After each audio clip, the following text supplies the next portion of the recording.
எல்லா பெற்றவங்களுக்குமே தன்னோட பசங்களை நல்லா படிக்க வைக்கணும், ஒரு பெரிய பதவியில் வந்து பார்க்கணும் அப்படின்ற ஆசை இருக்கும்.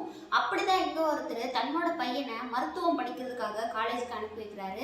ஆனால் அங்கே அந்த பையனுக்கு ஆனது அப்படின்றது அவர் கனவுல கூட நினச்சிருக்க மாட்டார். தன்னோட பையன் இந்த மாதிரி நிலைமையில வந்து பார்ப்போம் அப்படின்னு சொல்லிட்டு.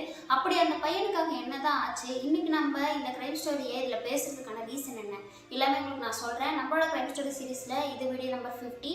நீங்கள் நம்மளோட சேனலை ஃபஸ்ட் டைம் பார்க்குறீங்கன்னா மறக்காமல் சப்ஸ்கிரைப் பண்ணிக்கோங்க. இந்த வீடியோ உங்களுக்கு பிடிச்சிருந்துச்சு அப்படின்னா கடைசியில் ஒரு லைக் கொடுக்க மறக்காதீங்க. இப்போ வாங்க வீடியோக்குள்ளே போகலாம்.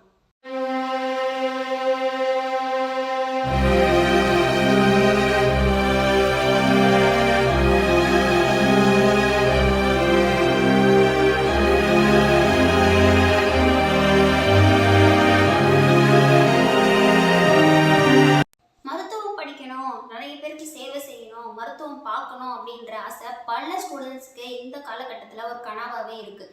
அப்படிதான் அப்பையும் ஒரு பையன் தன்னோட மருத்துவ கனவை நினைவாக்குறதுக்காக போகிறான். 18 வயசான நாவரசு, ஓகேங்களா? அவன் சென்னையிலேருந்து சிதம்பரத்தில் இருக்கக்கூடிய ஒரு பிரபலமான மருத்துவக் கல்லூரிக்கு படிக்கிறதுக்கு போகிறான். அங்கே போன அந்த பையனுக்கு என்ன ஆகுது அப்படின்னு கேட்டிங்கன்னா, நல்லபடியாக போயிட்டு இருக்கக்கூடிய அவனோட 1ஆம் ஆண்டு படிப்பில் வந்து திடீர்னு ஒரு பிரச்சனை அப்படின்றது உருவாகுது. அதாவது அவனோட கூட இருக்கக்கூடிய ஸ்டூடெண்ட்ஸ் இருப்பாங்க பார்த்தீங்களா, அதாவது அவனோட சீனியர் ஸ்டூடெண்ட்ஸு, அவங்கெல்லாம் சேர்த்து இவனை டீஸ் பண்ண ஆரம்பிக்கிறாங்க. அதுக்கப்புறம் பார்த்தீங்கன்னா அவனோட ஹாஸ்டலில் தங்கியிருப்பாங்க இல்லைங்களா, அதாவது பாய்ஸ் ஹாஸ்டலு. அந்த பாய்ஸ் ஹாஸ்டலில் என்ன பண்ணுறாங்க அப்படின்னு கேட்டிங்கன்னா, அவனை டீஸ் பண்ணுறது, அவனை நோண்டிகிட்டே இருக்குது, எதனா பிரச்சனை கொடுத்துட்டே இருக்குது, இந்த மாதிரி பண்ணிகிட்டே இருந்திருக்காங்க. அதுக்கப்புறம் பார்த்தீங்கன்னா ஒரு நாள் சீனியர் ஸ்டூடெண்ட்ஸில், அதாவது இவன் ஃபஸ்ட் இயர் 4th இயர் படிக்கக்கூடிய ஒரு ஸ்டூடெண்ட்டு, ஓகேங்களா? அவர் பேர் வந்து பார்த்தீங்கன்னா ஜான் டேவிட், ஓகேங்களா? அவர் என்ன பண்ணுறாரு அப்படின்னு கேட்டிங்கன்னா, இவங்கிட்ட வந்து ரொம்பவே தொந்தரவு பண்ணுற ஒரு அந்த ரேகிங் அந்த ஒரு கான்செப்டில் அவர் போயிருக்காரு.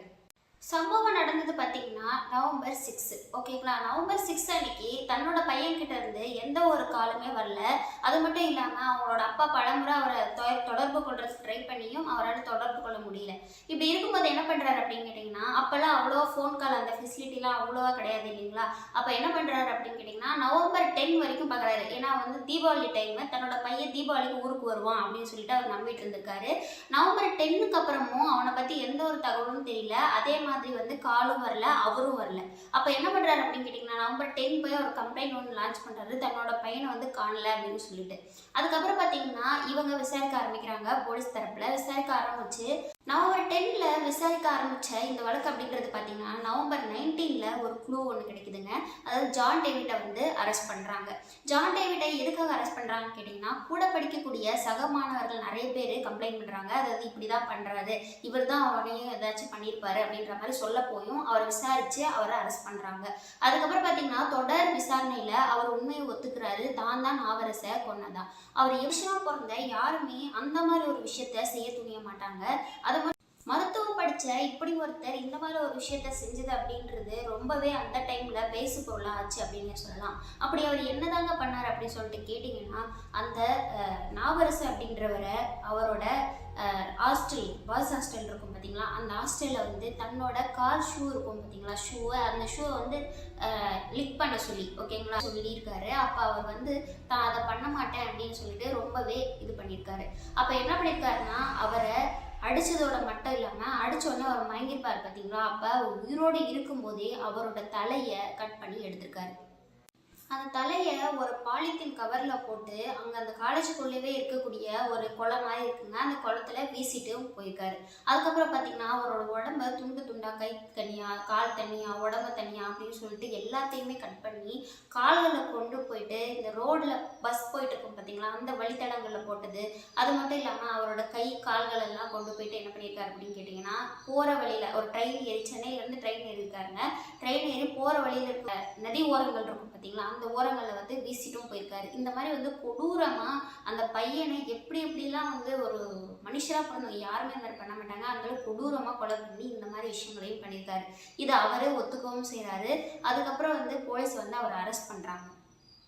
நாவரசு வழக்கு அப்படின்றது அந்த டைமில் தமிழகத்தில் மிகப்பெரிய ஒரு பேசு பொருளாகவும் இன்னைக்கு வரைக்கும் இந்த கேஸ் அப்படின்றது பல பேரால் பேசப்பட்டு வந்துட்டு இருக்குங்க.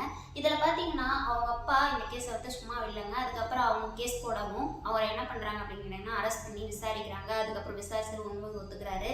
அதுக்கப்புறம் அவருக்கு வந்து குற்றவியல் நீதிமன்றம் என்ன பண்றாங்க அப்படின்னு கேட்டிங்கன்னா ஒரு ஆயுள் தண்டனை அப்படின்றத கொடுக்குறாங்க.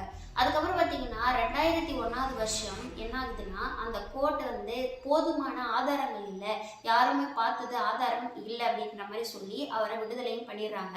அதுக்கப்புறம் 2001 2011 வரைக்கும் ஒரு பிபிஓ சென்டர்ல ஒர்க் பண்ணியிருக்காருங்க. பேரு கீரு எல்லாத்தையும் மாத்திட்டு ஒர்க் பண்ணிட்டு இருந்திருக்காரு. அதுக்கப்புறம் மறுபடியும் பார்த்தீங்கன்னா 2011 வருஷம் மறுபடியும் இரட்டை ஆயுள் தண்டனை அப்படின்றது அந்த கேஸ்ல அவருக்கு மறுபடியும் கொடுக்கப்படுது மறுபடியும் விசாரிக்கும் போது. ஓகேங்களா? அப்ப என்ன பண்றாரு அப்படின்னு கேட்டீங்கன்னா அவர் இப்பயும் ஜெயில தாங்க இருந்துட்டு இருக்காரு. அவருக்கு விடுதலை அப்படின்றது கிடைக்கல.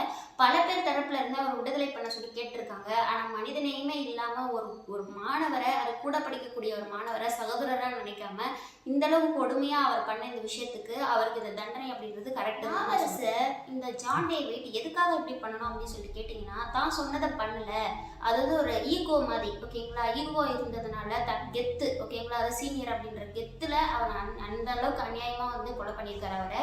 இதுதான் வந்து இந்த கேஸ் நடந்ததுங்க. அது அவரே ஒத்துக்கவும் செஞ்சிருக்காரு.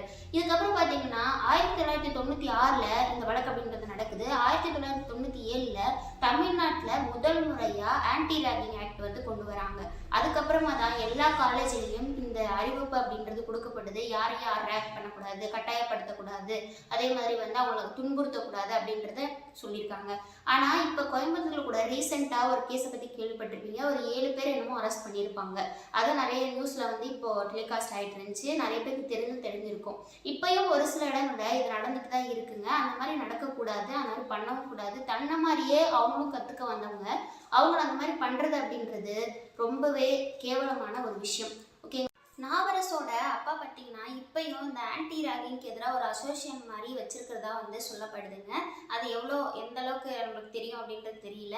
அதுக்கப்புறம் பார்த்தீங்கன்னா இந்த மாதிரி நடந்த இந்த ஒரு வழக்கு அப்படின்றது, இந்த மாதிரி நடந்த ஒரு விஷயம் அப்படின்றது நாவரசுக்கு எந்த அளவுக்கு வந்து ஒரு வழியை கொடுத்துருக்கும், எந்த அளவுக்கு அவங்களோட பெற்றோருக்கு வந்து வழியை கொடுத்துருக்கும் அப்படின்றத யோசிச்சு பாருங்க. கூட படிக்கிற ஒரு மாணவரை இந்த அளவுக்கு தன்னை பண்ணும்போது அந்த மாணவரோட மைண்ட் செட் வந்து எந்த அளவுக்கு இருந்திருக்கும்.